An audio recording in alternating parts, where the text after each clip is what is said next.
Eu vou começar pelo pior momento. Não pela briga, não pelo grito, mas pelo som do portão travando na minha cara. Clique. Eletrônico, frio, final. Estava chovendo daquele jeito que só chove em março, aquela chuva grossa que encharca em segundos. Eu batia no portão de ferro, o portão que eu paguei, 8.700 ares com instalação, e Rodrigo me olhava da janela da sala. Meu genro, o marido da minha filha. Ele não desviava o olhar. Só ficava ali, de braços cruzados, com aquele meio sorriso que eu já conhecia, mas fingia não ver. A água escorria pelo meu cabelo, entrava pela gola da blusa. Minha bolsa estava dentro. Meu celular, dentro. A chave reserva, dentro.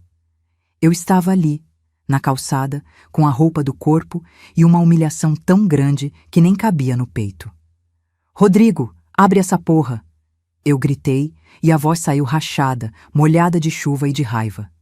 Ele só virou as costas. Júlia, minha filha, nem apareceu. Sabe o que dói mais? Não é a chuva, não é o frio.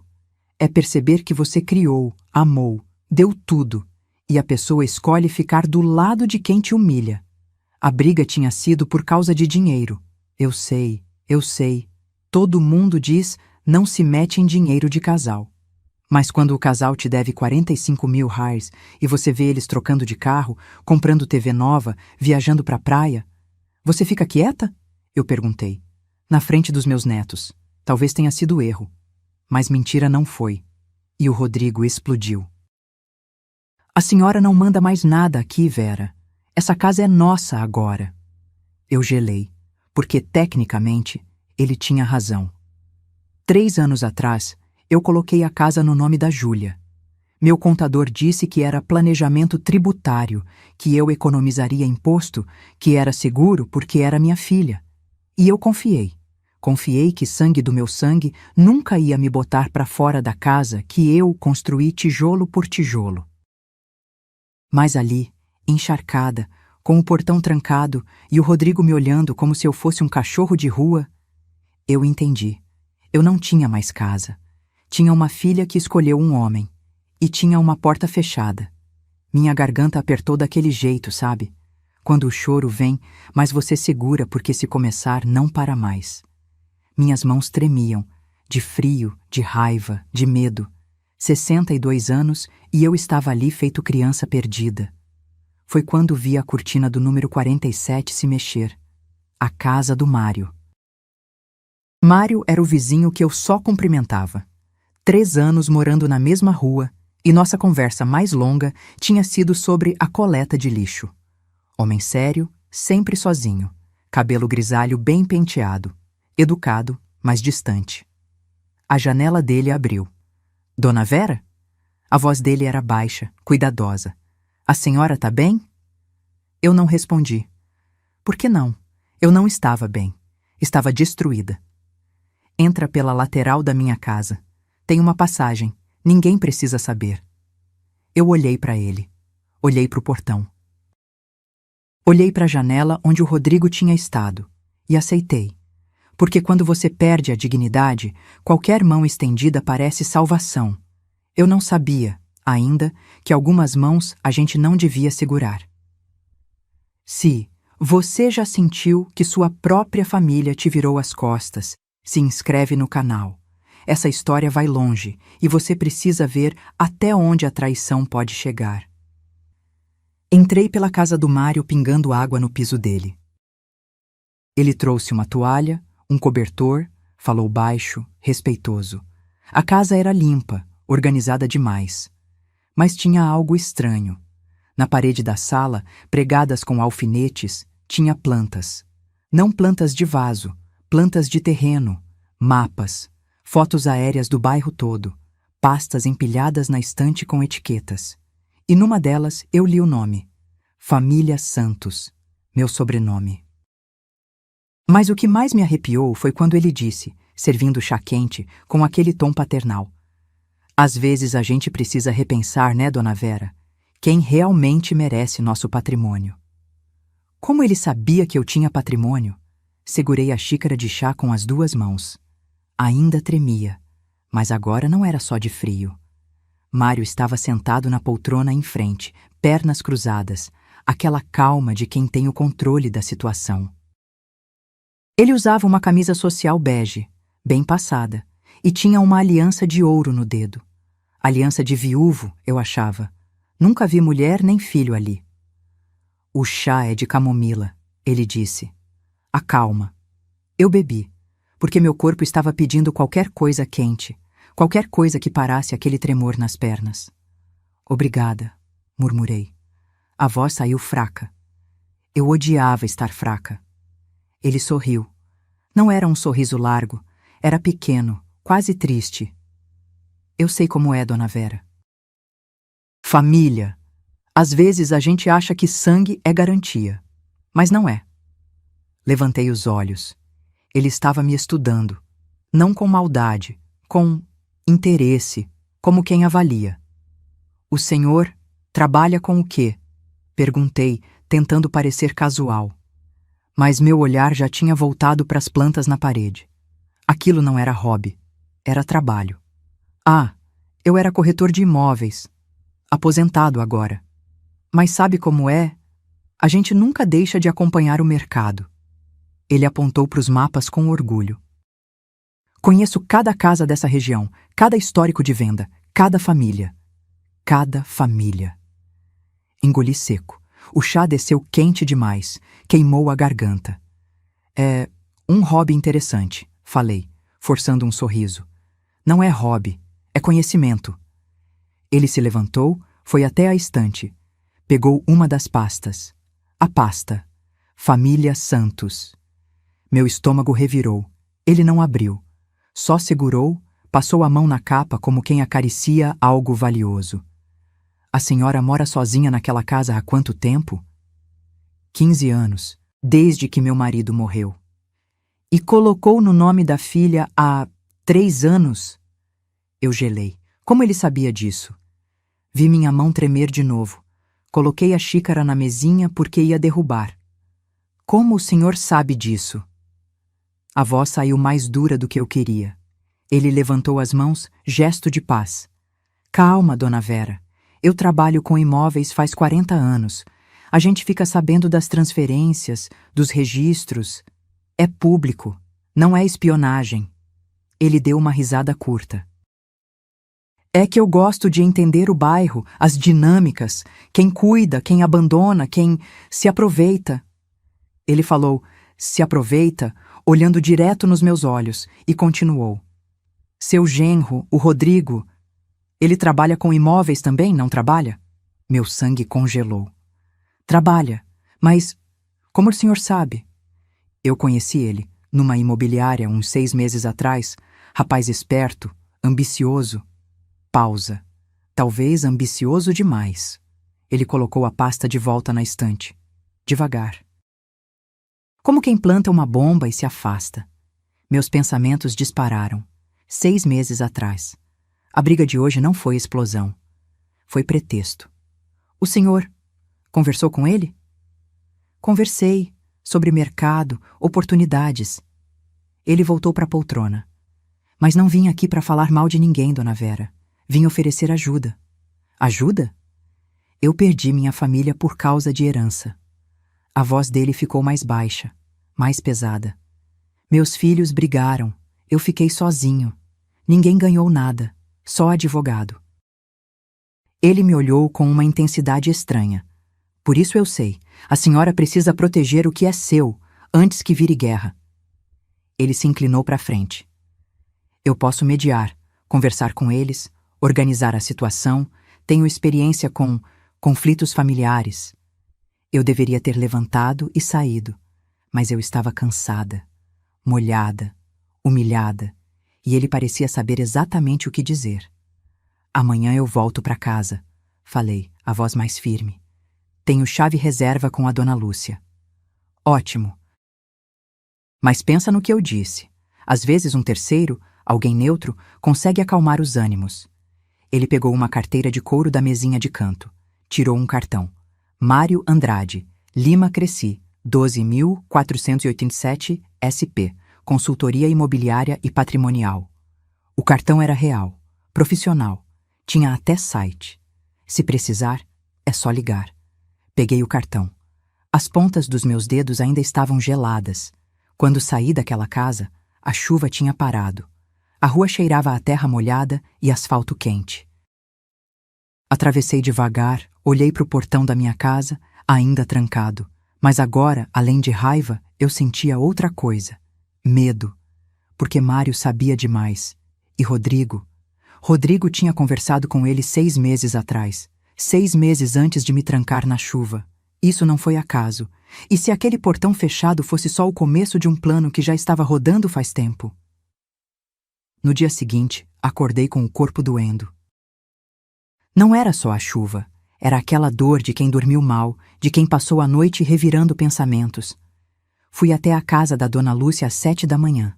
Ela já estava acordada, regando as plantas da varanda. Quando me viu, arregalou os olhos. Vera, que houve ontem? Vi aquele auê todo.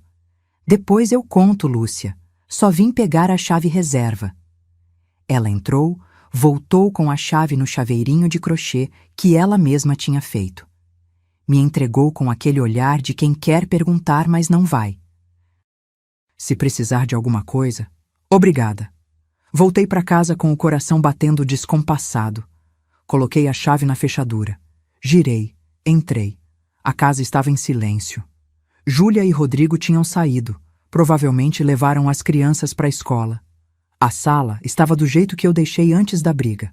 Almofadas tortas no sofá, copo de suco pela metade na mesa. Mas alguma coisa tinha mudado. Não era nada óbvio. Era uma sensação. Como quando você sabe que alguém mexeu nas suas coisas, mesmo que tudo esteja no lugar. Fui pro quarto. Troquei de roupa. Calcei uma sandália confortável. Passei um café. Sentei na mesa da cozinha e deixei a xícara esquentar as mãos enquanto tentava organizar a cabeça. Foi quando a campainha tocou. Olhei pelo olho mágico. Mário. Meu estômago embrulhou. Abri a porta devagar, só uma fresta. Bom dia, dona Vera. Desculpa incomodar logo cedo. Ele estava impecável. Camisa branca, calça social, pasta de couro debaixo do braço, parecia um consultor financeiro indo para a reunião. Bom dia, respondi seca. Eu vim trazer uma proposta. Pensei a noite toda. Acho que posso ajudar a resolver isso entre a senhora e sua filha. Não precisa, Mário. Eu vou resolver sozinha. Eu sei que a senhora é forte, mas às vezes, dona Vera... Ele deu um passo, apoiou a mão no batente da porta. Não invadindo, só presente. A gente precisa de alguém que olha de fora. Sem emoção. Eu entendo de conflitos familiares. Eu vivi isso. Ele baixou o olhar, e quando voltou a me encarar, tinha lágrimas nos cantos dos olhos. Meus 2 filhos brigaram pela minha casa quando a mãe deles morreu. Eu tentei ser justo, dividi tudo certinho, mas eles queriam mais. Sempre mais. A voz dele tremeu. Hoje, nenhum dos 2 fala comigo. Perdi minha família por causa de papel, dona Vera. Por causa de escritura. Aquilo me pegou, porque eu sabia como era. A dor de sentir que o que você construiu virou objeto de disputa. Respirei fundo. Entra. Ele entrou. Sentou no sofá. Abriu a pasta. Olha, eu trouxe uns documentos. Só para a senhora ver que eu sou sério. Ele tirou uma carteira profissional. Cresci válido até 2027. Tirou um comprovante de residência, um histórico de transações imobiliárias. Tudo oficial. Eu trabalho como consultor agora. Ajudo famílias a reorganizar patrimônio, sem briga, sem processo. Ele me olhou. Posso marcar um jantar aqui, com a Júlia e o Rodrigo. Neutro. Eu mediei. A gente conversa com calma. Não sei se eles vão aceitar, falei, cruzando os braços. Rodrigo vai, eu garanto. A forma como ele disse aquilo, com tanta certeza... Por que o senhor tem tanta certeza? Porque ele é esperto. E gente esperta sabe quando tem alguém que pode ajudar a sair de uma situação complicada. Ele guardou os papéis. Além disso, dona Vera, A senhora já pensou em fazer um testamento em vida? Ou uma doação com cláusula de usufruto? Assim a senhora protege seus direitos, mas mantém a paz. Testamento em vida. Usufruto. Palavras que eu não entendia direito, mas que soavam profissionais, seguras. Deixa eu pensar, falei. Claro, sem pressão. Ele se levantou.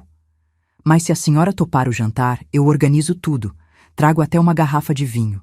A gente precisa tirar o peso da situação, sabe? Ele sorriu. Aquele sorriso que parecia genuíno, mas que agora, olhando de perto, tinha algo estudado. Quando ele saiu, peguei o celular. Liguei para Júlia. Ela atendeu no terceiro toque. A voz estava baixa, tensa. Mãe. Júlia, a gente precisa conversar. Silêncio. Eu sei que a gente errou ontem. O Rodrigo, ele exagerou. Exagerou? Minha voz subiu. Júlia, ele me trancou na chuva. Na chuva. Eu sei, mãe. Eu sei. Mas você também não precisava falar de dinheiro na frente das crianças. Isso mexe com ele. Fechei os olhos. Respirei. Eu quero fazer um jantar. Aqui. Amanhã à noite. Eu, você, o Rodrigo. Mãe, não sei se... E o Mário, o vizinho. Ele vai mediar. Pausa longa. O Mário? A voz dela mudou. Ficou estranha. Como assim? Ele se ofereceu para ajudar. Ele entende dessas coisas. Outro silêncio. Mas dessa vez eu ouvi um sussurro abafado no fundo. Como se ela tivesse tampado o celular e falado com alguém. Quando voltou, a voz estava diferente, mais leve. Tá bom, mãe. A gente vai. Desliguei. Fiquei olhando para o celular na minha mão. E uma sensação ruim subiu pelo peito. Porque Júlia não perguntou quem era o Mário. Ela já sabia. Como minha filha já conhecia um homem que eu mal cumprimentava. Passei o dia seguinte limpando a casa. Não porque estava suja, mas porque eu precisava fazer alguma coisa com as mãos. Tirar o pó, arrumar as almofadas, passar pano no chão. Qualquer coisa para não ficar pensando. Mas pensava. Júlia conhecia o Mário. Eu tinha certeza agora. Aquele silêncio no telefone, aquele sussurro abafado, ela tinha consultado alguém. Provavelmente o Rodrigo. E ele deve ter dito. Pode ir. O Mário é gente boa. Às 6 da tarde, a campainha tocou.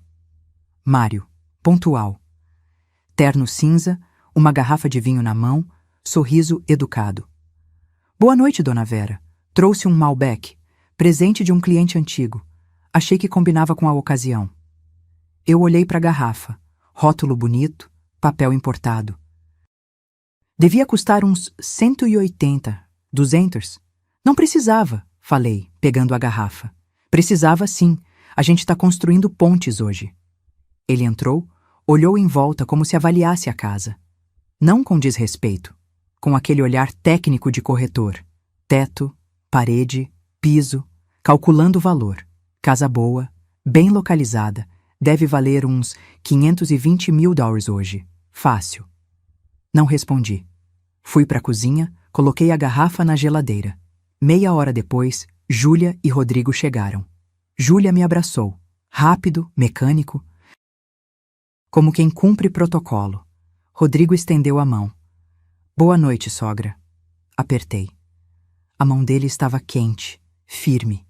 Ele usava uma camisa polo azul marinho, bem passada. Tinha feito a barba. Parecia um executivo indo para a reunião de negócios. Não parecia um homem que tinha me humilhado 2 dias atrás. Sentamos na sala. Mário assumiu o controle com aquela naturalidade de quem já tinha feito aquilo 1000 vezes. Bom, vamos começar pelo óbvio. Todo mundo aqui se ama. Ninguém quer guerra. O que aconteceu foi um mal-entendido emocional. Júlia assentiu, rápido demais. Rodrigo olhou para mim. Sogra, eu reconheço que exagerei. O calor do momento, a senhora sabe como é. Eu sei como é ser trancada na chuva, respondi, seca. Silêncio.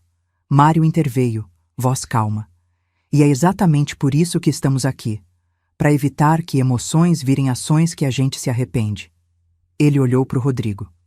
Conta pra ela sobre a situação financeira de vocês. Rodrigo baixou os olhos.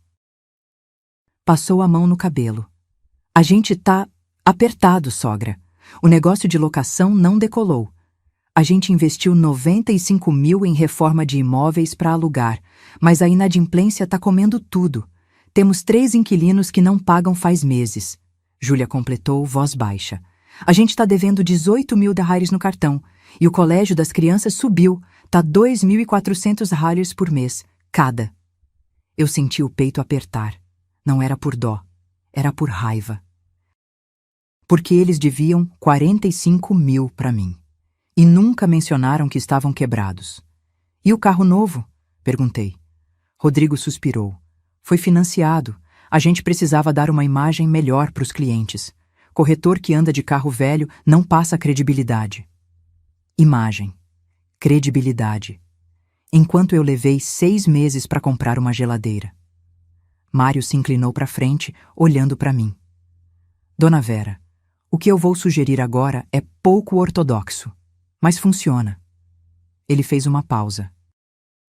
Que tal a senhora fazer uma doação em vida dessa casa para Júlia, de forma oficial, com tudo registrado? Júlia arregalou os olhos. Mário, espera, deixa eu terminar. Ele olhou para mim. A casa já está no nome dela, mas a escritura ainda tem brechas. Fazendo uma doação formal, com cláusula de usufruto vitalício, a senhora garante que pode morar aqui até o fim da vida. E, de quebra, economiza 78 mil reais de imposto quando a senhora... Bem, quando chegar a hora. Ele falou quando chegar a hora, olhando direto nos meus olhos, como se minha morte fosse uma questão administrativa. Além disso, continuou Mário, demonstra confiança. Mostra para Júlia e para o Rodrigo que a senhora acredita neles. Júlia me olhou, olhos brilhando. Mãe, eu prometo que a gente vai cuidar da senhora. Sempre. Rodrigo colocou a mão no ombro dela. A gente só quer paz, sogra, e ter certeza de que tudo está organizado. Mário serviu o vinho. Me entregou uma taça. Pensa com calma, dona Vera. Não precisa decidir hoje. Eu peguei a taça. O vinho estava gelado, suave, mas minha garganta estava fechada. Porque enquanto Mário falava, enquanto Júlia me olhava com aqueles olhos de filha carente, eu vi uma coisa. Um olhar. Rápido. Quase imperceptível. Rodrigo olhou para Mário. E Mário deu um aceno mínimo com a cabeça. Como quem confirma. Tá indo bem. Como quem já tinha ensaiado aquilo antes. Bebi o vinho. Fingi que não vi. Mas vi. E uma certeza gelada tomou conta de mim. Esse jantar não era mediação. Era teatro. E eu era a única que não tinha lido o roteiro.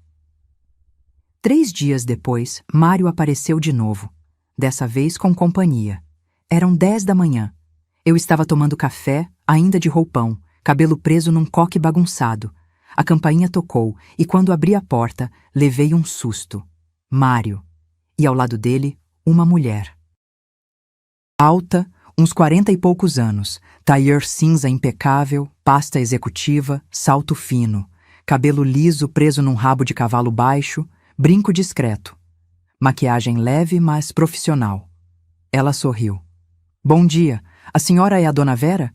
Meu nome é Patrícia Salles, sou advogada. Olhei para Mário. Eu não chamei advogado. Ele levantou as mãos, gesto apaziguador.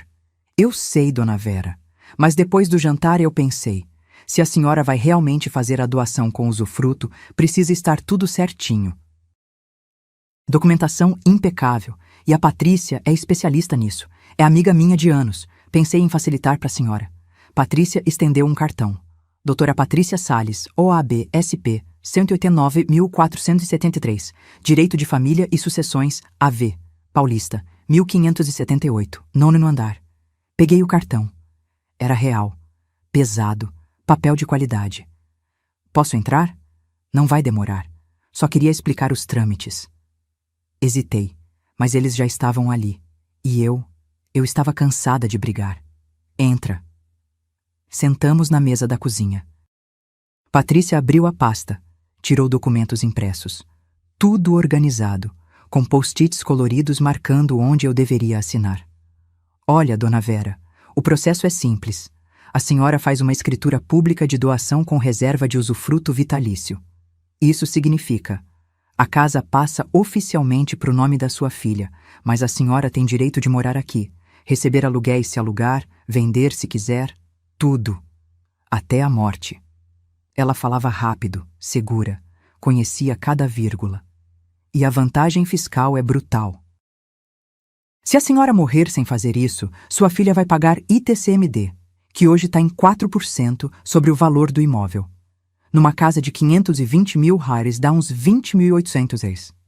Mas se a doação for em vida, vocês pagam só as custas do cartório, uns 4.200 reais. Economia de 16.600 reais. Os números dançavam na minha cabeça. Mário completou. Fora que resolve a questão emocional. A Júlia fica tranquila. O Rodrigo para de pressionar e a senhora mantém o controle. Patrícia pegou uma caneta cara, daquelas de metal, e colocou em cima dos documentos. Se a senhora quiser, eu levo hoje para o cartório, agendar a escritura para a semana que vem. Rápido, indolor. Quanto custa? Meus honorários são 3.500 reais, mas como o Mário é amigo, faço por 2.800, à vista, claro. Eu olhei para os papéis, tudo tão bonito, tão profissional. Eu preciso pensar. Claro, sem pressão. Patrícia sorriu. Mas não demore muito. Semana que vem tem feriado, os cartórios ficam parados. Se deixar para depois, empurra para final de abril. Ela se levantou. Mário também. A gente deixa os documentos aqui para a senhora ler com calma. Qualquer dúvida, meu celular tá no cartão. Eles foram em direção à porta. Foi quando Patrícia parou. Posso usar seu banheiro, dona Vera? Tô estourando. Claro, é no corredor, primeira porta. Ela entrou. Mário ficou na sala, mexendo no celular. E eu fui pegar água na cozinha. Mas alguma coisa me puxou de volta. Silenciosamente cheguei perto do corredor. Patrícia estava no banheiro, porta entreaberta. Eu ouvi a voz dela. Baixa, mas clara. Ela estava ao telefone. Sim, é a terceira esse ano. O modelo funciona. Não, ela vai assinar. Tá madura para colheita. Meu sangue congelou. Ele já plantou tudo direitinho. Agora é só... Sim, exatamente. 60-40 como sempre. Ela deu descarga. Abriu a torneira. Corri de volta para a cozinha. Quando ela saiu, eu estava fingindo mexer no açucareiro. Obrigada, dona Vera. Ela sorriu. Dentes brancos, perfeitos. Quando eles saíram, fechei a porta devagar. Minhas mãos tremiam. Terceira esse ano. O modelo funciona. 60-40. Fui até a mesa. Peguei a pasta que Patrícia tinha deixado. Folheei os documentos. Tudo parecia correto. Mas no fundo da pasta, dobrado, tinha um papel diferente. Tirei. Era uma lista, manuscrita, com nomes. Mercês Oliveira. Concluído, João Ferreira. Concluído, Lúcia Mendes. Em andamento. Meu coração parou. Lúcia. Dona Lúcia, minha vizinha, a que tinha me emprestado a chave. Peguei o celular. Disquei para ela. Chamou, chamou, chamou. Ninguém atendeu. Calcei um chinelo. Atravessei a rua. Toquei a campainha da casa dela. Silêncio. Toquei de novo. A porta abriu. Mas não era Dona Lúcia. Era Mário. Ele estava sem o paletó, mangas arregaçadas, como se estivesse em casa. Dona Vera, algum problema? Minha boca secou. Eu vim falar com a Dona Lúcia. Ah, ela saiu com a filha. Foram resolver umas coisas no cartório. Ele sorriu. Aquele sorriso que agora eu via pelo que era. Não era gentileza. Era posse. E se Dona Lúcia não estivesse resolvendo coisas, mas sendo resolvida? Voltei para casa com as pernas bambas. Tranquei a porta, encostei nela, respirei fundo 3 vezes. Mário estava na casa da Dona Lúcia, dentro da casa dela, como se fosse dele. Fui até a janela da sala, espiei pela cortina. A casa dela, do outro lado da rua, parecia normal. Plantas na varanda. Portão fechado. Mas agora eu sabia. Tinha um predador lá dentro. Peguei o celular, liguei de novo para Lúcia. Nada. Mandei mensagem. Lúcia, tá tudo bem? Me liga quando puder. Sentei no sofá. Olhei para os documentos que Patrícia tinha deixado. Peguei de novo aquela lista manuscrita. Mercedes Oliveira, concluído, João Ferreira, concluído, Lúcia Mendes, em andamento, e embaixo, escrito a lápis, quase apagado, Vera Santos, fase final. Fase final, como se eu fosse um projeto, uma meta a ser batida. Minha garganta ardeu. Não era só raiva, era vergonha. Vergonha de ter acreditado, de ter aberto a porta, de ter tomado chá na casa daquele homem enquanto ele estudava como me desmontar. Peguei o telefone, liguei para Júlia. Ela atendeu no primeiro toque, voz apressada.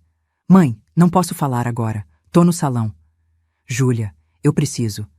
Mãe, sério. Depois eu ligo. Júlia. Silêncio. Respirei fundo. Você conhecia o Mário antes daquela noite? Pausa longa. Muito longa. Mãe, do que você tá falando? Responde. O Rodrigo conhecia. Do mercado imobiliário. Eles se cruzaram algumas vezes. Algumas vezes ou 6 meses de conversas? Outra pausa. Como você sabe disso? Meu coração afundou, porque ela não negou. Ela só perguntou como eu descobri. Júlia, vocês planejaram isso? Planejaram o quê? Mãe, você tá ficando paranoica. Me trancaram na chuva. O vizinho bondoso apareceu, a advogada amiga, tudo certinho, tudo na hora certa. Mãe, ninguém planejou nada.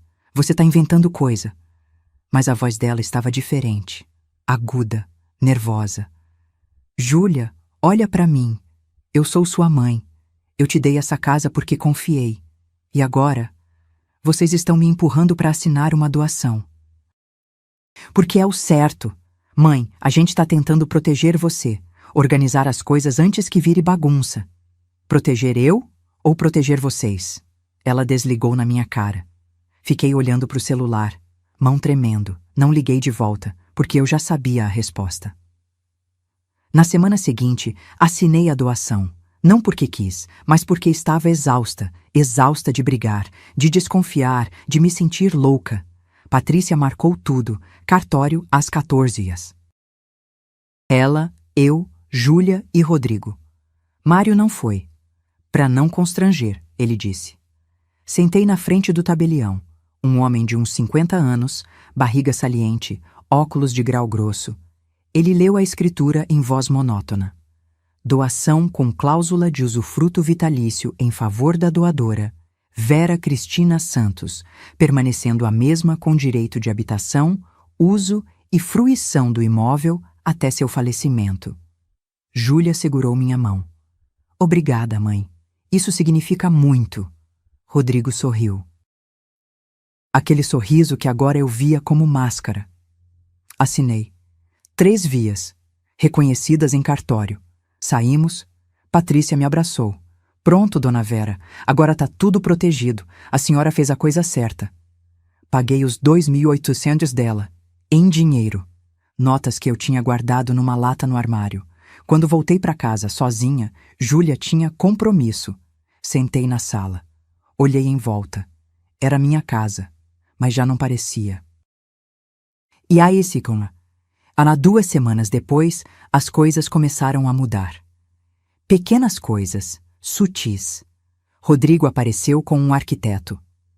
Só para dar uma olhada, sogra. Pensar em reformas futuras. Júlia ligou perguntando se eu podia ficar com as crianças final de semana que vem, porque a gente vai viajar. Viajar. Com que dinheiro se estavam quebrados? Uma tarde, Rodrigo trouxe um marceneiro. A gente vai fazer um closet no quarto, sogra. Ampliar, aproveitar melhor o espaço. No meu quarto, ele deu risada. Risada leve, como se eu tivesse feito uma piada. Tecnicamente, sogra, agora é nosso quarto, mas a senhora não precisa se preocupar. O usufruto tá garantido. Aquilo cortou, como vidro. Nossa casa, nosso quarto, nossa decisão. À noite, deitada na cama que eu e meu falecido marido compramos há 22 anos, eu olhei para o teto e chorei. Chorei porque tinha perdido mais do que a escritura. Tinha perdido minha segurança. Tinha perdido o direito de dizer não. Tinha perdido a sensação de que aquele espaço era meu. E a dor não era só material, era existencial. Porque quando você entrega sua casa, você entrega seu território, seu lugar no mundo. E agora, naquele quarto, naquela sala, naquela cozinha onde passei café por 15 anos, eu era visitante. Na manhã seguinte, olhei pela janela e vi Mário entrando na casa da Dona Lúcia, de novo. Dessa vez com uma pasta debaixo do braço e uma chave na mão. Chave da casa dela. Vesti um casaco. Atravessei a rua. Toquei a campainha. Mário abriu, surpreso, mas controlado. Dona Vera? Cadê a Lúcia? Ela está com a filha. Mudou-se temporariamente. Temporariamente? Ela doou a casa para a filha. Achou melhor morar junto com a família. Mais seguro na idade dela, né? Ele sorriu. E eu entendi tudo. Dona Lúcia era eu, 2 semanas na frente. E eu estava vendo o meu futuro. Voltei para casa como quem volta de um velório. Porque era isso. Dona Lúcia tinha morrido, não fisicamente, mas socialmente. Tinha sido apagada da própria casa e eu estava no mesmo caminho. Mas dessa vez, alguma coisa dentro de mim endureceu. Não era mais medo. Era raiva. Raiva fria, calculada. Se eles tinham um plano, eu precisava de um também. Só que diferente. Silencioso. Baum! No dia seguinte, fui até a padaria da esquina. Seu Toninho, o dono, estava no caixa como sempre. Barrigudo, avental manchado de farinha, sorriso largo. Dona Vera, quanto tempo! Pensei que tinha mudado de padaria. Imagina, Toninho, só estava meio ocupada. Pedi um café e um pão na chapa. Sentei no banquinho perto do balcão. Era 8 da manhã. Movimento fraco. 2 senhoras conversando no canto, um menino comprando bala. E aí, como vão as coisas? Toninho perguntou, enquanto passava a manteiga. Vão. Pausa. Você conhece o Mário? Da Casa 47? Ele franziu a testa. Conheço. Aquele senhor de cabelo grisalho, sempre arrumado? Esse mesmo. Toninho baixou a voz, inclinou-se no balcão. Esse cara é estranho, viu? Meu coração acelerou. Estranho como? Fica sempre de olho nas pessoas, conversa com todo mundo, mas sabe quando você sente que o cara tá pescando informação? Sei. Pois é. Esses meses aí, ele apareceu muito por aqui, sempre com gente diferente. Semana passada tava com a dona Mercês, aquela do número 12. Antes, com o seu João, aquele viúvo do sobrado amarelo. Mercês, João. Os nomes da lista. E eles ainda moram nas casas deles? Perguntei, tentando parecer casual. Toninho balançou a cabeça. Nenhum dos dois. A Mercês foi morar com a filha. O João vendeu a casa e foi para um apartamento pequenininho em Guarulhos. Até comentei com a patroa. Que estranho, né? Gente que morou a vida inteira aqui, de repente some. Ele suspirou. Mas vai entender, né? Velhice é complicada. Não era velhice. Era predação. Terminei o café. Paguei. Antes de sair, perguntei. Toninho, você sabe onde a Mercês mora agora? Ele anotou num guardanapo. Rua das Acácias, 230, apartamento 12. A filha dela comprou lá faz uns 2 anos. Fui até lá de ônibus. 40 minutos no trânsito, cheiro de diesel, gente empurrando. Desci na Avenida das Nações, caminhei 3 quarteirões. O prédio era simples. Pintura descascada, interfone velho. Toquei o 12. Uma voz de mulher atendeu. Quem é? Meu nome é Vera. Eu vim falar com a dona Mercês. É sobre o Mário. Silêncio longo. Depois um zumbido. O portão abriu. Subi de escada. 3º andar. Porta entreaberta. Uma mulher de uns 40 anos me recebeu. Olhos fundos, cansados. A senhora é vizinha dela? Era. Ela ainda mora na mesma rua que eu. A mulher balançou a cabeça, cansada. Entre. O apartamento era minúsculo. Sala e quarto num espaço só, cozinha americana grudada, cheiro de café requentado e roupa guardada. No canto, numa cadeira de balanço perto da janela, estava Dona Mercês. Cabelos brancos, costas curvadas, mãos finas segurando um terço. Quando me viu, os olhos dela se encheram d'água. Você também? Ela sussurrou. Sentei na cadeira ao lado dela. Peguei a mão dela. Estava gelada. Me conta o que aconteceu, Mercês. Ela respirou fundo. A voz saiu trêmula, mas clara. Ele apareceu depois que meu marido morreu. Gentil, educado. Disse que podia me ajudar a organizar as coisas. Eu estava tão perdida, tão sozinha. A filha dela cruzou os braços, encostou na parede. Olhava para a mãe com uma mistura de raiva e culpa. Mercês continuou. Ele trouxe uma advogada, falou que se eu doasse a casa para minha filha, ia economizar imposto. Que era o melhor para ela.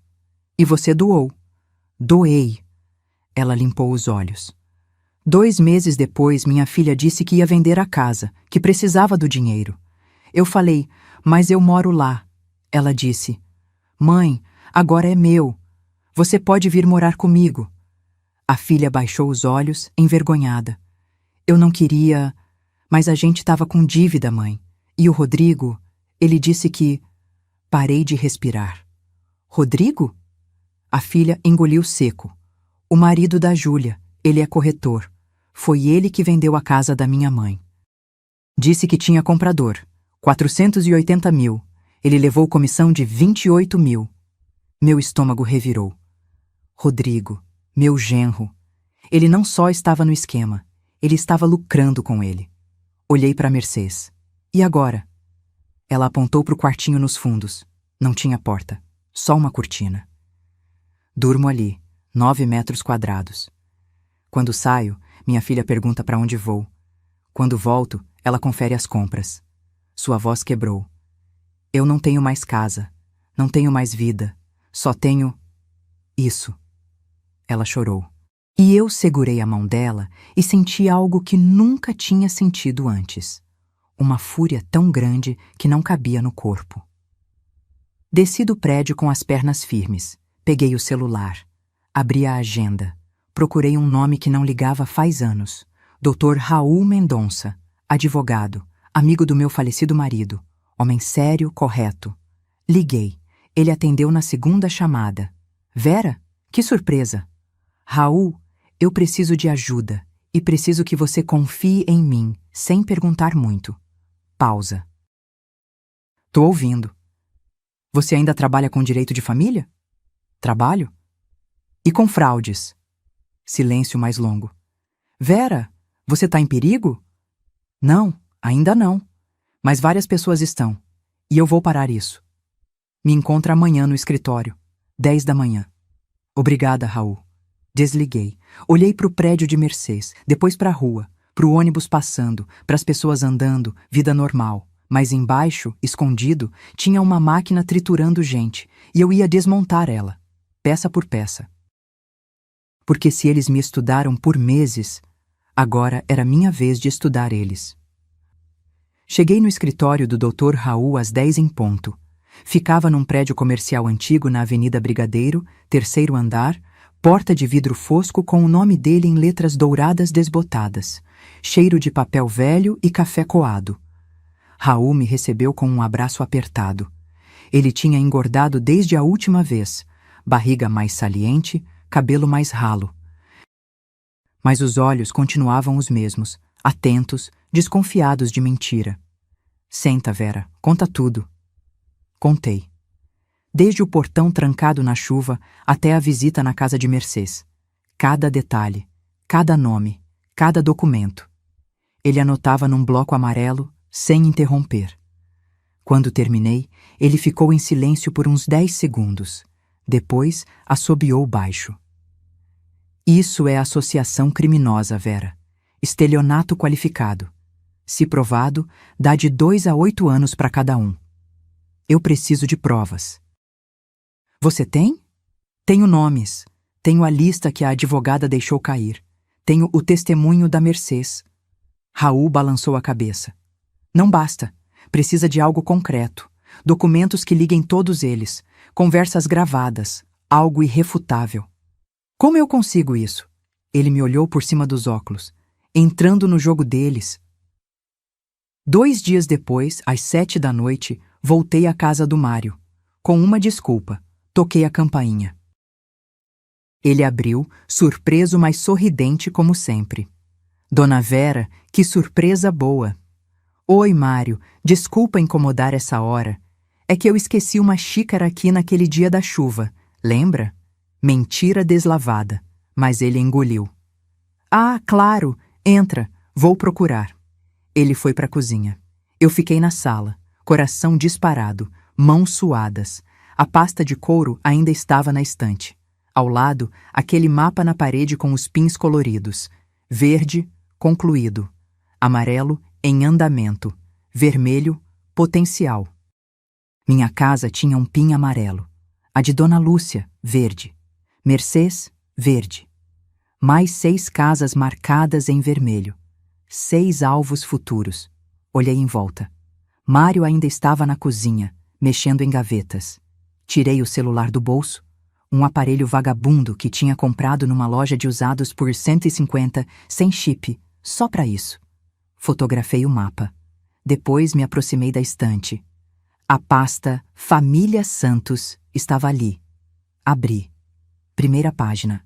Cópia da escritura da minha casa. Com anotações manuscritas na margem. Usufruto. Vulnerabilidade jurídica. Explorar se necessário. Segunda página. E-mails impressos. Meu sangue gelou. Era uma conversa entre Rodrigo e Mário. Data: 14 de agosto. 8 meses atrás. Rodrigo.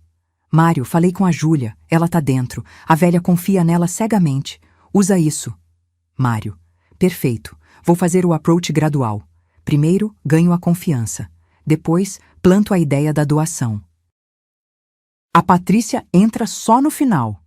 Rodrigo. Quanto fica para mim? Mário. Padrão. 60-40.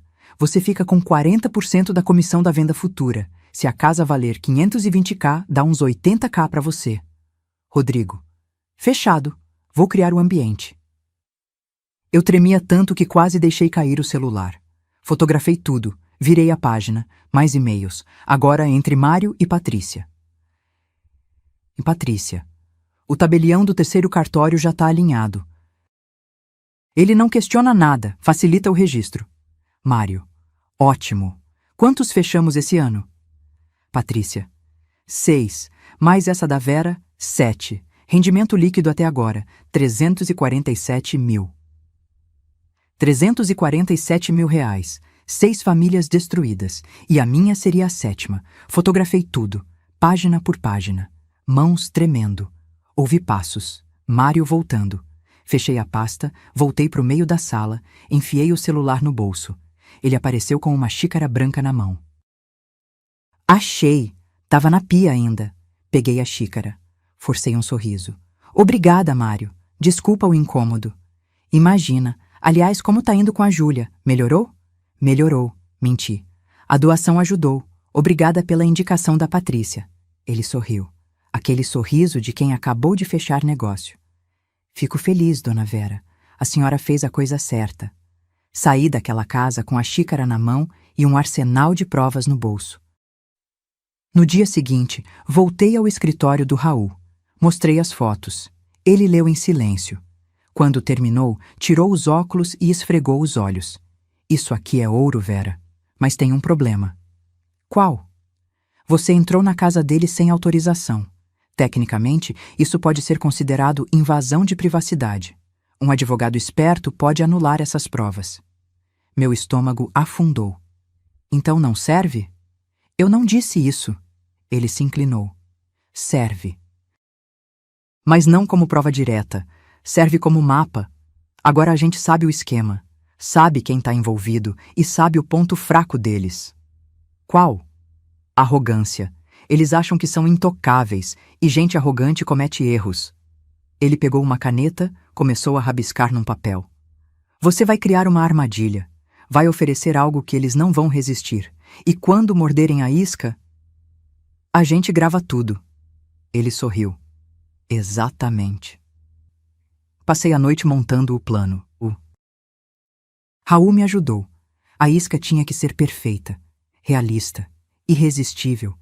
E no dia seguinte liguei para Júlia, voz trêmula, chorosa. Filha, aconteceu uma coisa. Mãe, tá tudo bem? Não, é sobre aquele cliente antigo, o seu Arnaldo. Lembra que ele me devia dinheiro? Lembro. Ele quer pagar, mas não tem dinheiro. Quer me dar uma chácara. Vale uns 150 mil. Mas eu não sei se aceito. Tenho medo de ser enganada. Silêncio. Depois a voz dela mudou. Ficou mais animada. Mãe, quer que eu peça pro Rodrigo dar uma olhada? Ele entende dessas coisas. Mordi o lábio. Forcei a voz sair fraca, insegura. Você acha? Acho. Deixa eu falar com ele. Desliguei. Olhei pro Raul, que estava sentado do outro lado da mesa. Ele assentiu. Eles morderam. Agora era só esperar eles se enforcarem com a própria corda. Rodrigo ligou no mesmo dia, 2 horas depois da minha conversa com Júlia. A voz dele estava diferente, mais solícita. Quase carinhosa. Sogra, a Júlia me contou. Que situação, hein?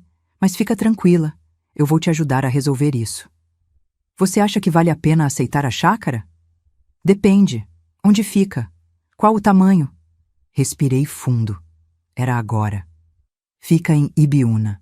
3.000 metros quadrados. Tem uma casa simples, poço artesiano, pomar. Ele fez uma pausa. Eu quase ouvi o cérebro dele calculando. Sogra, isso pode valer bem mais que 150 mil. Terreno em Ibiúna tá valorizado. Se tiver escritura limpa, pode chegar em 220 ou 230 mil fácil. Eu sabia que ia fisgar. Ganância tem cheiro. E Rodrigo farejou de longe.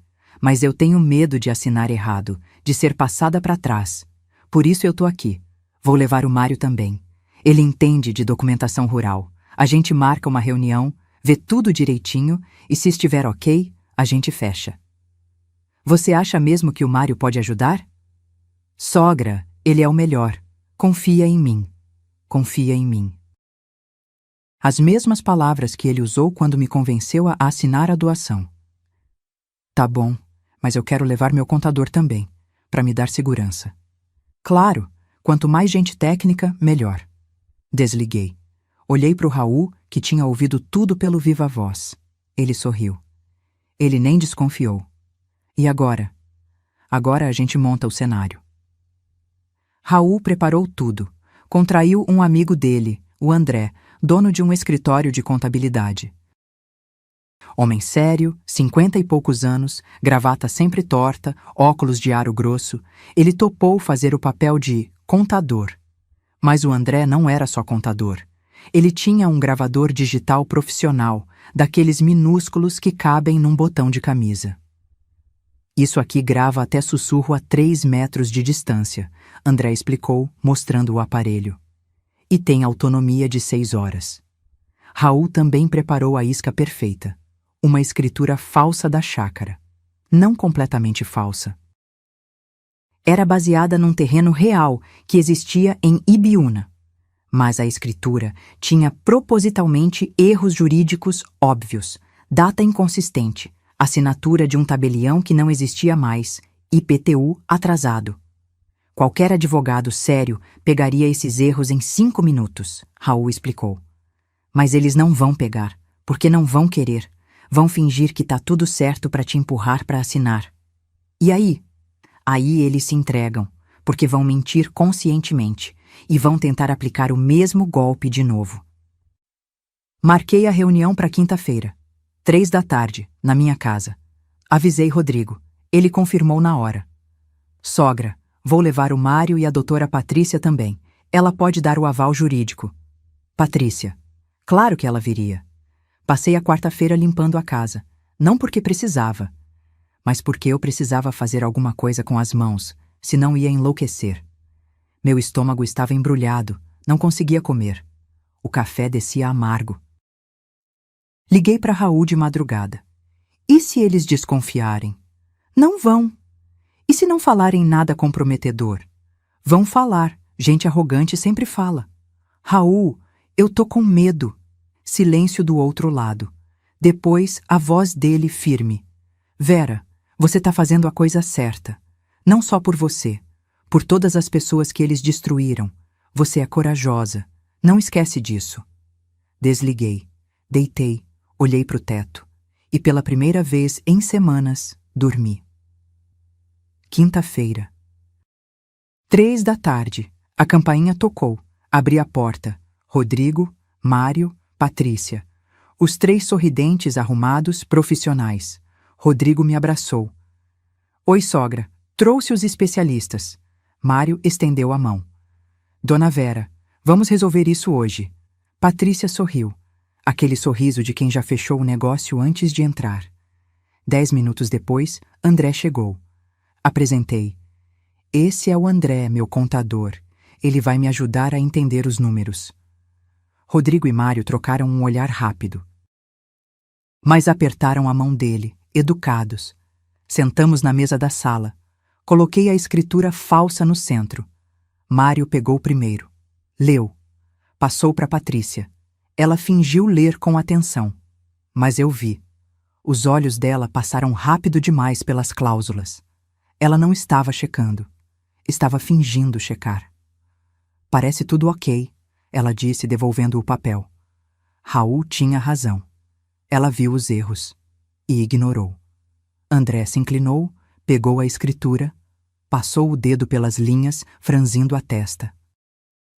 Dona Vera, posso fazer uma pergunta? Claro. Essa chácara, o IPTU tá em dia? Silêncio. Mário interveio, voz calma. IPTU de área rural é diferente. Às vezes fica uns meses atrasado, mas não invalida nada. Mentira. André continuou. E esse tabelião aqui? Cartório de Ibiúna, segundo ofício. Ele ainda existe? Patrícia tossiu. Existe sim. Só mudou de endereço. Outra mentira. O segundo ofício de Ibiúna tinha fechado em 2019. André anotou tudo num caderninho. Eu via Rodrigo ficando tenso. Mário mudou de assunto. Dona Vera, o importante agora é decidir. A senhora vai aceitar a chácara? Eu ainda tô em dúvida. Rodrigo se inclinou. Sogra, olha, eu sei que a senhora tem medo. Mas deixa eu ser sincero. Essa chácara vale muito. Se a gente fizer do jeito certo, a senhora pode até vender e ter uma grana boa. Ou, Mário pausou, olhou para Patrícia. A senhora pode fazer uma doação dela para Júlia, igual fez com a casa, protege dos impostos, organiza as coisas. Lá vinha. O mesmo script, a mesma armadilha. Fingi hesitar. Mas, e se eu me arrepender, igual aconteceu com a casa? Rodrigo riu. Um riso curto, ácido. Sogra, que nem da casa. A senhora assinou. Agora é nosso. É legal, tá protegido. Pronto, ele disse. Assinou. Agora é nosso. Confissão explícita de apropriação consciente. Mário completou. Tranquilo. Dona Vera, a gente já fez isso com outras 6 famílias aqui no bairro. Sempre funciona. Ninguém nunca teve problema. 6 famílias. Sempre funciona. Confissão de associação criminosa em série. Olhei pro André. Ele tocou no botão da camisa, onde estava o gravador, e piscou. Gravado. Levantei devagar. Obrigada pela visita. Mas eu vou pensar mais um pouco. Rodrigo franziu a testa. Sogra, não deixa passar essa oportunidade. A porta da cozinha se abriu. Raul entrou. Terno completo. Pasta na mão. Postura de promotor. Boa tarde. Meu nome é Raul Mendonça. Sou advogado da Dona Vera e essa reunião acabou. O silêncio foi sepulcral. Mário ficou pálido.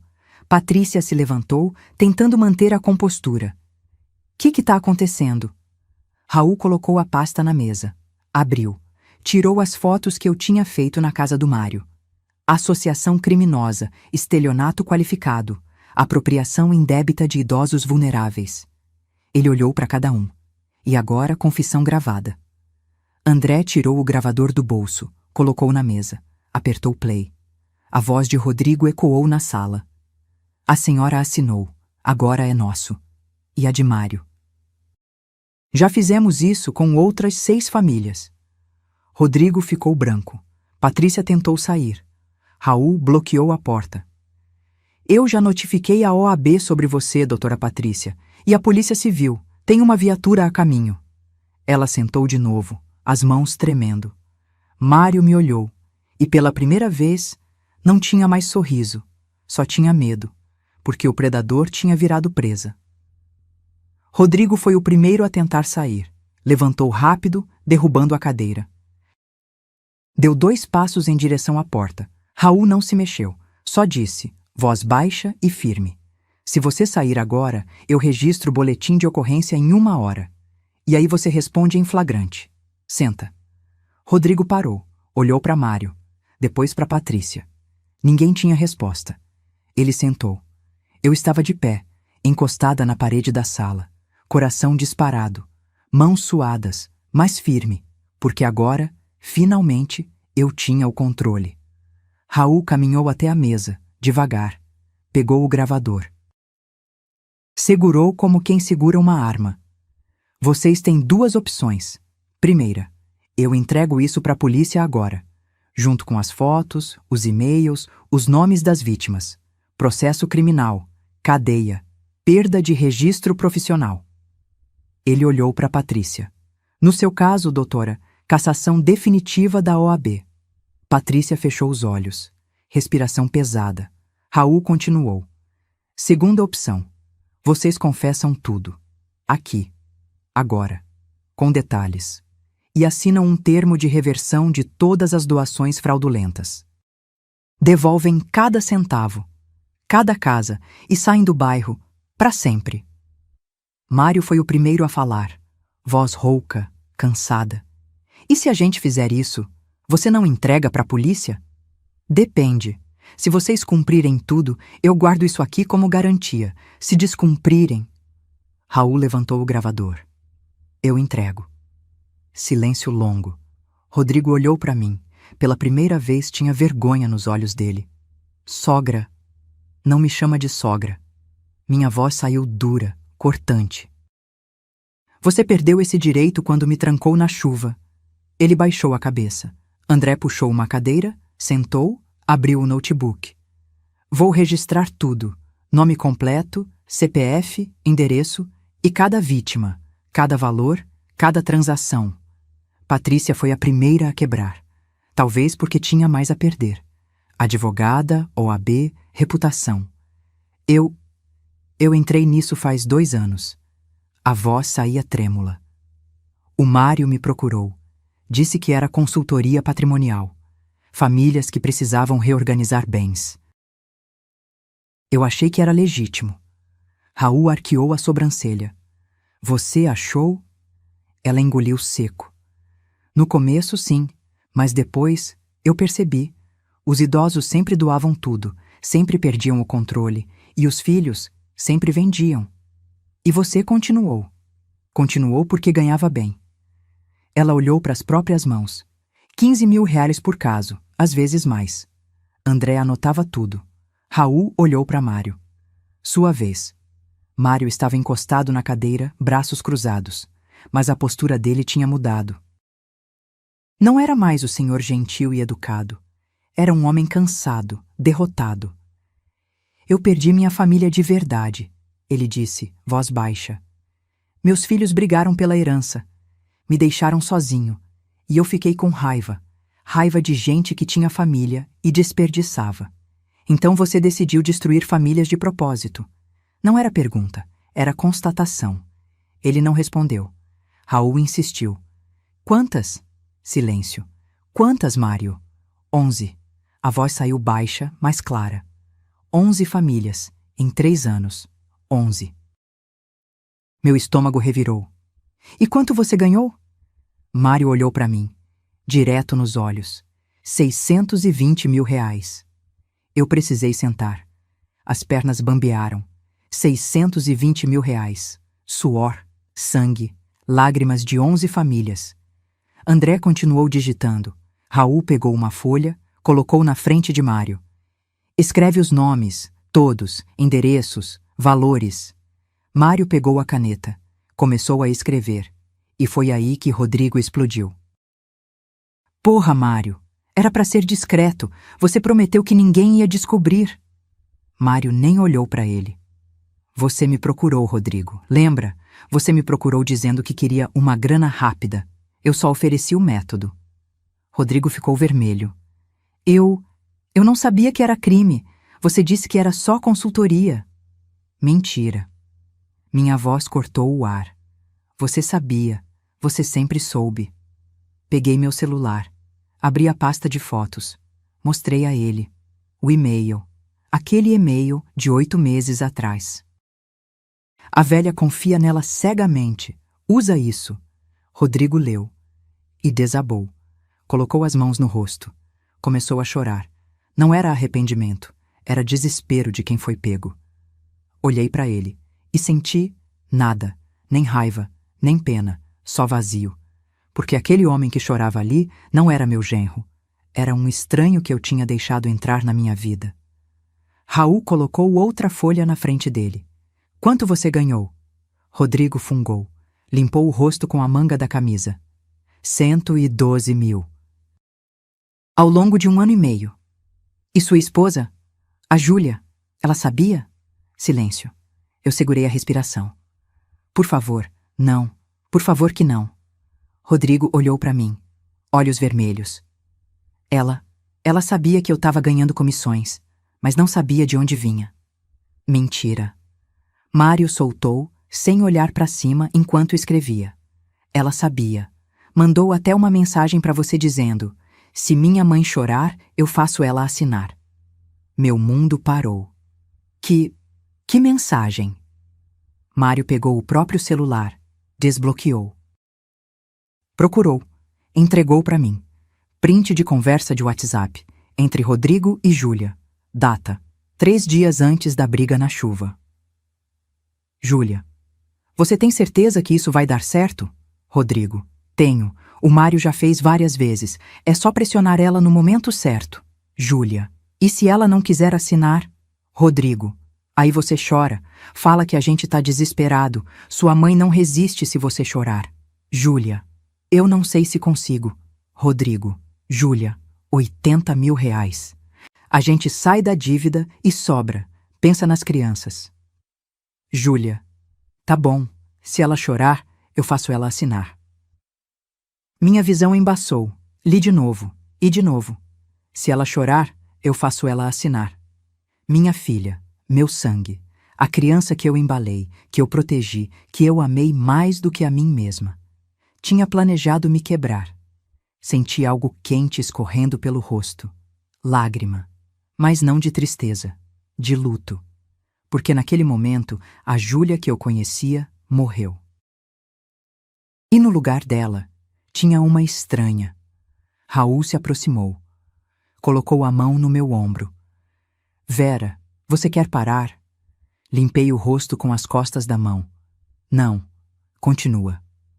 Porque dor era temporária, mas justiça era permanente. E se minha filha me traiu, ela ia aprender o preço disso. Guardei o celular de Mário no bolso. Não devolvi. Ele não pediu de volta. Raul continuou o interrogatório, mas minha cabeça estava longe, presa naquelas palavras. Se ela chorar, eu faço ela assinar. Júlia sabia. Não foi manipulada. Não foi enganada. Ela escolheu. Escolheu dinheiro. Escolheu conforto. Escolheu um marido criminoso em vez da mãe que deu a vida por ela. André fechou o notebook. Pronto. Tudo registrado. 11 vítimas. Valores totais. Participação de cada um. Raul pegou 3 papéis impressos. Ele tinha trazido prontos. Termo de confissão e reversão de bens. Assinem. Os 3. Patrícia assinou primeiro. Mão tremendo. Mário assinou depois, sem olhar para ninguém. Rodrigo hesitou. E se eu não assinar? Raul chegou perto dele. Aí você sai daqui algemado. e responde por estelionato, associação criminosa e apropriação indébita de vulnerável, que tem agravante. Dá 8 anos, sem surces, sem condicional. Pausa. Seus filhos vão crescer visitando você na cadeia. Rodrigo pegou a caneta, assinou. Raul recolheu os papéis, guardou na pasta. Vocês têm 30 dias para reverter todas as doações. Todas. Vou acompanhar pessoalmente cada caso. Se uma vírgula estiver fora do lugar, eu aciono a Polícia Civil e o Ministério Público. Ele abriu a porta. Podem ir. Mário saiu primeiro, cabeça baixa, sem olhar para trás. Patrícia o seguiu. Salto batendo rápido no chão, como quem foge. Rodrigo parou na porta, olhou para mim. Sogra, eu... Sai. A voz saiu rouca, quebrada, mas firme. Ele saiu. A porta fechou. Silêncio. André guardou o notebook, pegou a mochila. Vera, qualquer coisa me liga. Vou monitorar a reversão das escrituras. Obrigada, André. Ele saiu. Fiquei sozinha com Raul. Ele sentou no sofá, soltou o ar devagar. Você foi incrível. Não respondi. Porque eu não me sentia incrível. Me sentia destruída. Raul percebeu. Ficou em silêncio, respeitando. Depois de um tempo, perguntou. Você vai contar para Júlia? Não precisa. Rodrigo vai contar. E daí? Olhei para ele. Daí que ela vai ter que escolher. De novo. Júlia apareceu 2 horas depois. Bateu na porta com força, desesperada. Abri. Ela entrou como furacão. Olhos vermelhos, cabelo bagunçado, cara de quem tinha chorado o caminho inteiro. Mãe, o que você fez? Fechei a porta, devagar. Eu protegi o que é meu. O Rodrigo tá destruído. Ele disse que vocês armaram uma cilada. Cilada? Minha voz subiu. Cilada, Júlia? Vocês planejaram me roubar faz 8 meses. Ela parou. Abriu a boca. Fechou. Eu não... Peguei o celular do bolso, o de Mário, abri o print da conversa, entreguei para ela. Lê. Ela pegou, leu e o rosto dela desmoronou. Mãe, isso tá fora de contexto. Se ela chorar, eu faço ela assinar. Que contexto pode justificar isso, Júlia? Ela deixou cair o celular no sofá, cobriu o rosto com as mãos e chorou. Mas dessa vez eu não abracei. Fiquei de pé, de braços cruzados, vendo minha filha se despedaçar. E senti algo que nunca pensei que sentiria. Raiva dela. Raiva profunda, dolorida. Eu te dei tudo. Minha voz saiu trêmula. Essa casa, minha vida, meu suor. E você me vendeu por 80 mil reais. Mãe, eu estava desesperada. E eu estava encharcada na chuva. Silêncio. Júlia respirou fundo. Limpou o rosto. Rodrigo disse que era só para organizar, que você ia continuar morando aqui, que nada ia mudar. Mas mudou. Olhei em volta. Mudou tudo, porque eu deixei de ser dona, virei hóspede, e você deixou. Eu não queria te machucar, mas machucou, minha voz quebrou. E aí, sim, eu chorei. Chorei porque dói. Dói quando quem você criou vira quem você não reconhece. Júlia se aproximou. Tentou me abraçar. Dei um passo para trás. Não. Mãe. Você escolheu, Júlia. Escolheu ele. Escolheu o dinheiro. Escolheu me humilhar. Respirei fundo. E agora tem que viver com isso.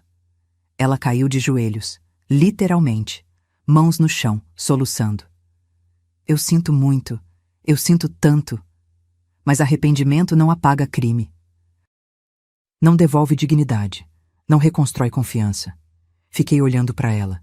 E lembrei da menininha de 5 anos que subia no meu colo quando tinha pesadelo. Lembrei da adolescente que chorou no meu ombro quando levou o primeiro fora.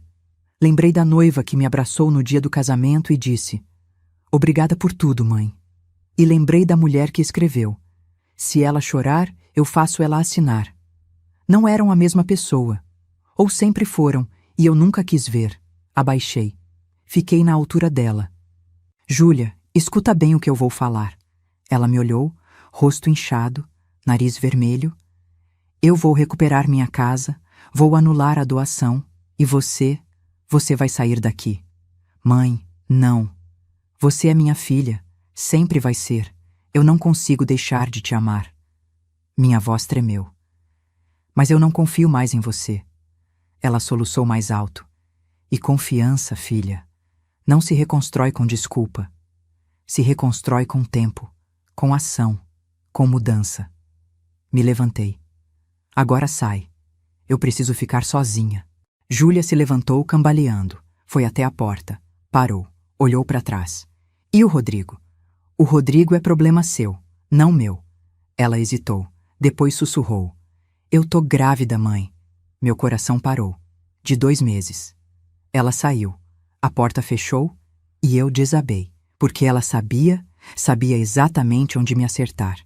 Porque como eu fico com raiva da mãe do meu neto?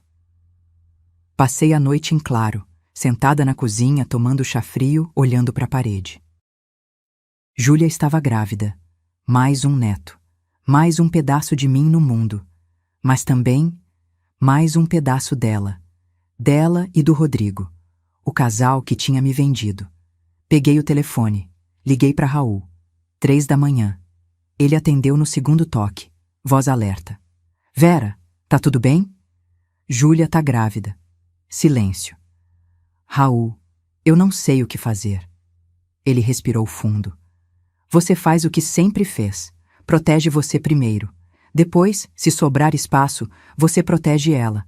Mas você primeiro. E se ela precisar de mim? Ela vai precisar, mas isso não significa que você tem que voltar a ser capacho. Desliguei. Olhei pela janela. O sol começava a nascer. E eu precisava decidir. Ser avó significava perdoar traição? Ou eu podia ser as duas coisas, avó e alguém com limites? Levei 3 semanas para anular a doação. Raul moveu tudo com uma eficiência cirúrgica, vício de consentimento, coação moral, associação criminosa comprovada. O juiz nem hesitou. Deferiu em 48 horas. Quando a nova escritura saiu, Vera Cristina Santos, proprietária única e exclusiva, eu sentei na escada da frente de casa e chorei. Mas dessa vez não era tristeza, era alívio. Minha casa, meu nome, minha dignidade, de volta. Mário cumpriu o acordo, reverteu todas as 11 doações, uma por uma. Mercedes voltou para a casa dela. Chorou tanto no telefone que eu precisei ir até lá. Abracei ela na porta, no meio da sala vazia que logo ia encher de vida de novo. Eu achei que nunca mais ia pisar aqui, ela sussurrou. Pisou e vai ficar. João Ferreira também recuperou o sobrado amarelo. Seu Toninho me contou que ele voltou com um cachorro vira-lata e uma horta na varanda. Dona Lúcia foi a última. Quando a filha dela entregou a escritura de volta, Lúcia veio até minha casa. Tocou a campainha.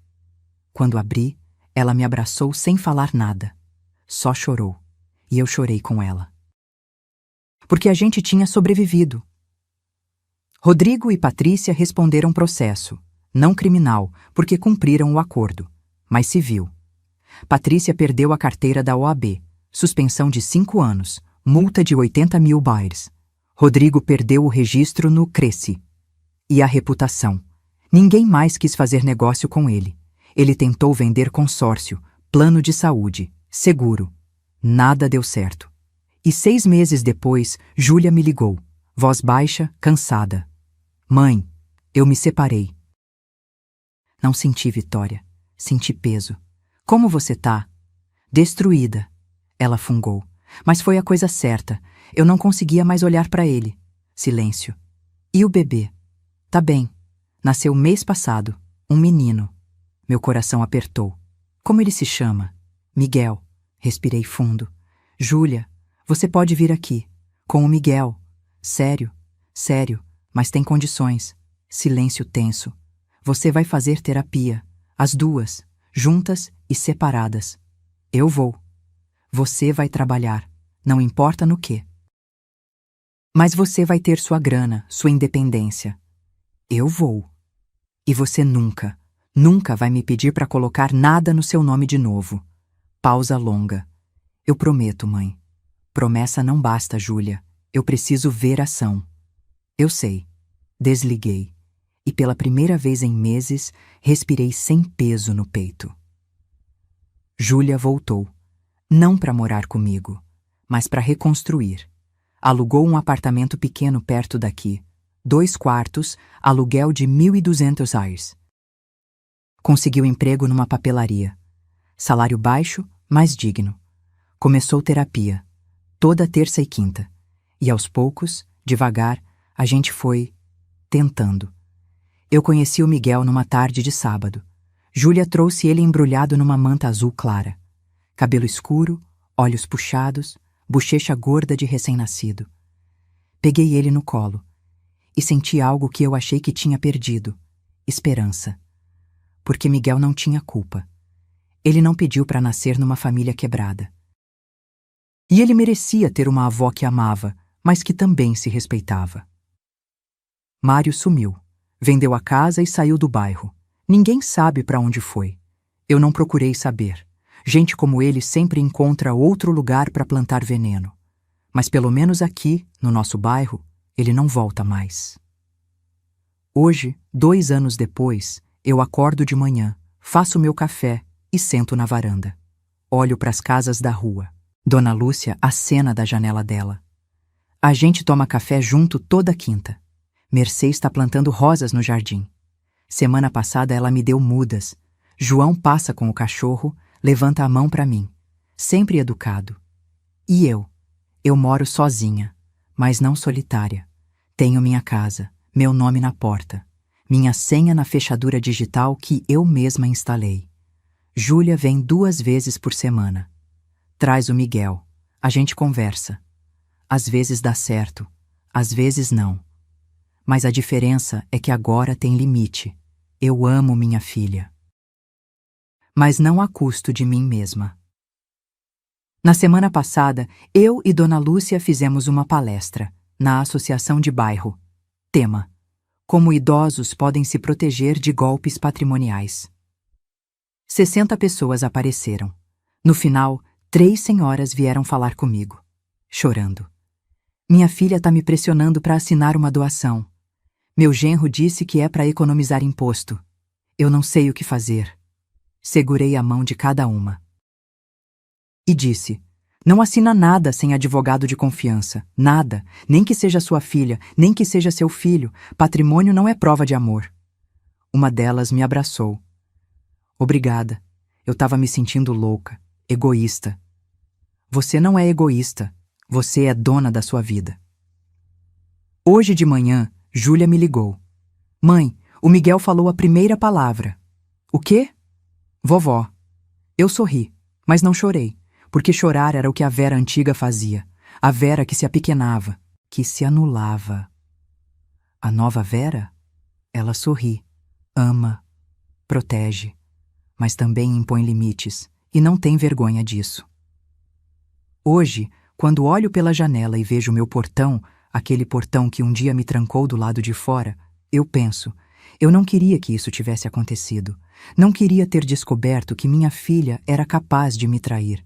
Não queria ter sentido a dor de ser vendida por quem eu amava. Mas aconteceu, e eu não fugi. Não me entreguei. Não virei vítima permanente. Eu lutei. E hoje, quando fecho essa porta à noite, eu sei: essa casa é minha. Essa vida é minha. E ninguém vai tirar isso de mim de novo. E você? Já sentiu que perdeu o controle da própria vida? Que alguém tirou de você o que era seu? Se essa história te tocou, deixa um like. Se te revoltou, comenta.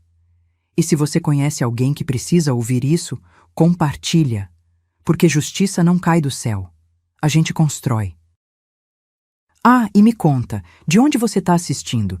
Quero saber se essa história chegou longe, e se você ainda não se inscreveu no canal, se inscreve agora, porque toda semana tem história nova, e toda história tem uma lição. Obrigada por ficar até o fim. Eu sou a Vera, e essa foi a minha história.